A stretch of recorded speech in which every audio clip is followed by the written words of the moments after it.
This is my 1947 Autocar C90 hot rod, rat rod project, and we're going to dive into what it took to put this thing together. Let's get into it. Let's start with the chassis, a completely custom design using 2x3 11-gauge box tubing for the frame rails and various sizes underneath to tie everything else together. Every single bracket and piece of plate was designed and cut in-house using Fusion 360 and a plasma table from Langmuir Systems. The rear hoop and X bracing in the back is made out of 1 5/8 DOM. I finished everything off with a paint from Seymour Paint called Cast Blast. At the heart of this thing is a 1998 Mercedes-Benz E300 TD engine, better known as the OM606, and it's topped with a Holset HX40 turbo. It is mounted to a custom-built tubular manifold. I've converted this to a mechanical setup, an 8mm injection pump to bump the power a bit and mainly free myself from any electronics. I've added a larger intercooler up front with 2.5-inch piping throughout and also an external oil cooler. Power goes through a 6-speed manual transmission from a 2008 BMW E90.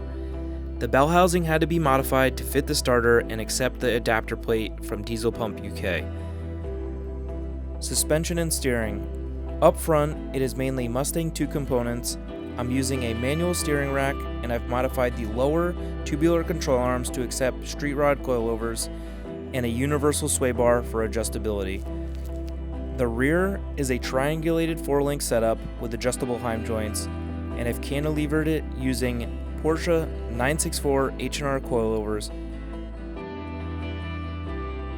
A Ford 9-inch rear end lives out back with a welded diff for the time being.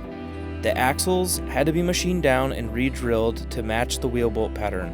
I've also had to weld on a circular plate and have it machined to make it hub-centric as the lugs were snapping.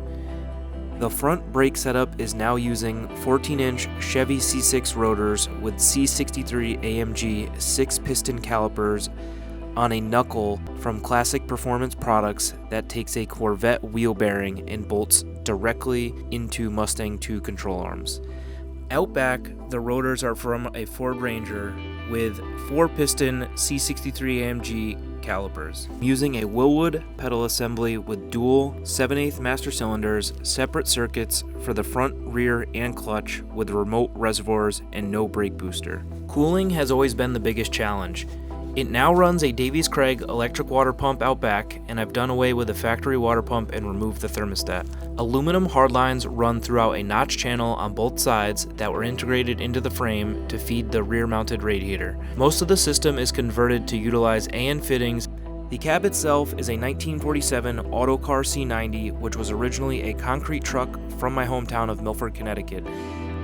I've left as much of the body exactly how I got it, with hand-painted lettering and a ton of battle scars throughout the years. The hood and grille came from our later model, which I cut down to fit the look I was trying to achieve.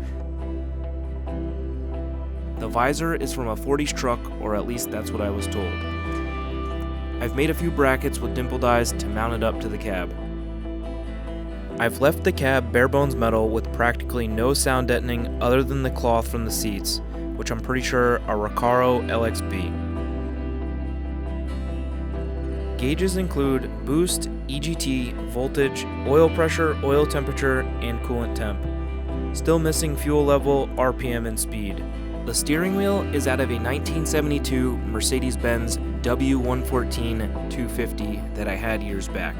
The wheels are 18x12 CCWs that originally lived on a Pearly World Challenge Pontiac Solstice race car. They are currently wrapped in Toyo R888s with a 305/30 up front and a 315/30 in the rear. Alright, I hope that can help answer some questions on what it took to put this together and some of the parts that make it what you see here today.